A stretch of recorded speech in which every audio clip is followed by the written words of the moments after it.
अभी का जो समय चल रहा है, लोग अपने जीवन में सफलता पाने के लिए बहुत सारे परिश्रम करते हैं। किन्हीं को सफलता मिल जाती है, लेकिन किसी को सफलता नहीं मिलते। साथ ही साथ शारीरिक रूप से, मानसिक रूप से व्यक्ति में नाना प्रकार की समस्याएं उत्पन्न होती रहती है। शत्रु परेशान करते हैं। ग्रह नक्षत्र की कमजोर स्थिति होने की वजह से नाना प्रकार की समस्या होती है, जिससे आप किसी भी कार्य में हाथ डालते हैं आपको सफलता नहीं मिलती है। विवाह होने में दिक्कत होती है। यानी दुनिया की कोई सी भी प्रकार, चाहे धन से संबंधित, चाहे शारीरिक समस्या, चाहे मानसिक समस्या, आर्थिक समस्या, पारिवारिक समस्या, आपसी गृह कलेश, यानी किसी भी प्रकार की कोई भी समस्या अगर हो, खास करके अगर आप मेष राशि के हैं, तुला राशि के हैं, वृश्चिक राशि के हैं, मिथुन राशि के हैं और मीन राशि के हैं, तो इन राशि वालों के लिए आज मैं दुर्गा सप्तशती का जो 12वां अध्याय है, प्रत्येक दिन, और यही नहीं बाकी भी जो राशि है वो भी प्रत्येक दिन एक नियम बना लें, सुबह में या फिर रात में सोने से पहले हमारा आप ये वीडियो दुर्गा सप्तशती का जो 12वां अध्याय है उसे समय निकालकर आप उसे सुन लें। अगर आप ऐसा करते हैं तो कोई भी समस्या हो आपकी धीरे धीरे समाप्त हो जाएगी। लेकिन सबसे पहले मैं अमित राय, ज्योतिष मित्र राय साहब के इस यूट्यूब प्लेटफॉर्म पर आपका स्वागत करता हूं। अगर आप पहली बार मेरे इस वीडियो को देख रहे हैं तो प्लीज सब्सक्राइब करें, लाइक करें, शेयर करें। देखिए, माँ दुर्गा का आप नाम लेते ही अनुसरण करें, उसके बाद उनका यह 12वां अध्याय का पाठ ध्यान से सुनें।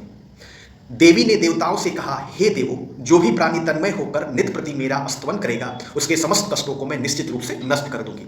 जो कोई मधु केटव का नाश, महिषासुर एवं शुंभ निशुंभ के वध का पाठ वर्णन करेगा तथा अष्टमी, नवमी और चतुर्दशी के दिन मेरे महात्म का फल स्थित होकर सुनेगा, वह कभी पाप की छाया से ग्रस्त नहीं होगा।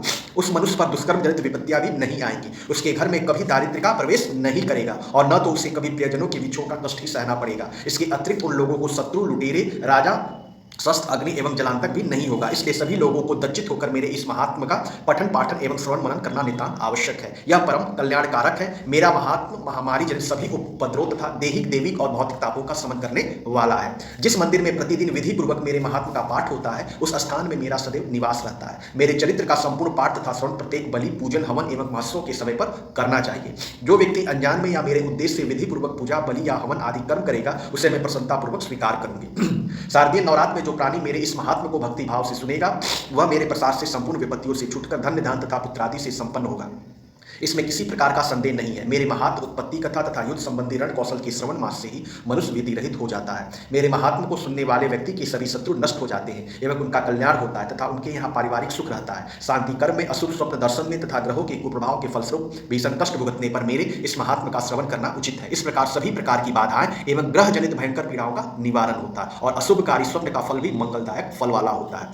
यह महात्म बाल ग्रहों से पीड़ित बालकों के लिए शांतिदायक तथा मानव संगठन में परस्पर मतभेद उत्पन्न होने पर उसमें मित्रता स्थापित करता है। इस महात्म से समस्त दुरात्माओं की शक्ति का क्षय होता है। साथ ही इसके पाठ से दानवों, भूतों तथा प्रेत बाधाओं का समन होता है। मेरे निकट जीव को पहुंचाने में मेरा यह महात्म ही एकमात्र हमारा साधन है। किसी उपासक के द्वारा लगातार साल भर तक पशु, पुष्प, अर्घ, धूप, दीप, गंध आदि उत्तम पदार्थों द्वारा पूजन करने, ब्राह्मणों को भोजन देने, होमादि कर्म कराने, नित्य अभिषेक करने, विविध प्रकार के सुस्वादु नैवेद्य अर्पित करने तथा दान देने से मुझे उतनी प्रसन्नता नहीं होती जितनी इस उत्तम चरित्र को एक बार सुनने से होती है। इस महात्म के श्रवण करने से पापों का क्षय एवं आरोग्यता प्राप्त होती है। मेरी उत्पत्ति का गुणाणुवाद, संपूर्ण प्राणियों का रक्षक तथा मेरे युद्धकारी चरित्राचारी दानवों का विनाशक, इसके श्रवण करने से ही मानव भयमुक्त हो जाता है। हे देवताओं, तुमने तथा ऋषियों ने मेरी जो स्तुतियां की हैं तथा ब्रह्मा जी के द्वारा जो स्तुति ज्ञान हुआ है वे सभी मांगलिक बुद्धि का अभ्युत्थान करती है।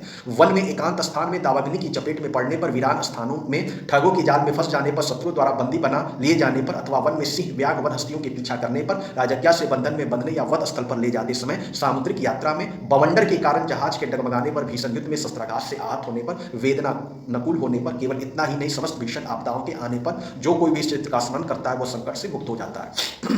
मेरे प्रभाव से सिंह आदि हिंसक जंतु पलायित हो जाते हैं तथा लुटेरे, शत्रु आदि को भी मेरा स्मरण करने वालों के पास फटकने का एहसास नहीं होता। इसके अनंतर ऋषि ने कहा, इतना कहने के बाद प्रबल पराक्रमशालिनी भगवती चंडिका वही सब देवगणों के सामने अंतर्हित हो गई। सभी देवता शत्रु रहित होने से पहले की तरह निर्भीक होकर यज्ञांश का उपभोग करने लगे तथा अपने अपने अधिकारों का बागडोर संभालने लगे।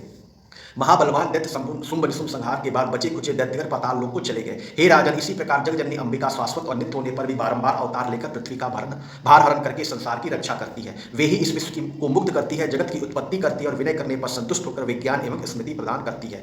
हे राजन, वे महाकाली ही महाप्रलय काल में महामारी स्वरूप में समस्त ब्रह्मांड में परिव्याप्त रहती है। समय समय पर वे ही महामारी रूप होती और अजन्मा होकर भी वे ही स्वतः सृष्टि के रूप में उत्पन्न होती है। समयानुसार वे सनातनी देवी ही संपूर्ण जीवों की रक्षा करती है। वे ही मानव के उत्कर्ष काल में लक्ष्मी स्वरूप होकर गृह में निवास करती और दिनादिन उन्नति के पथ पर अग्रसर कराती है। जब मनुष्य की पतनावस्था आती है तब वे ही दरिद्रता के रूप में विनाश का कारण बनती है।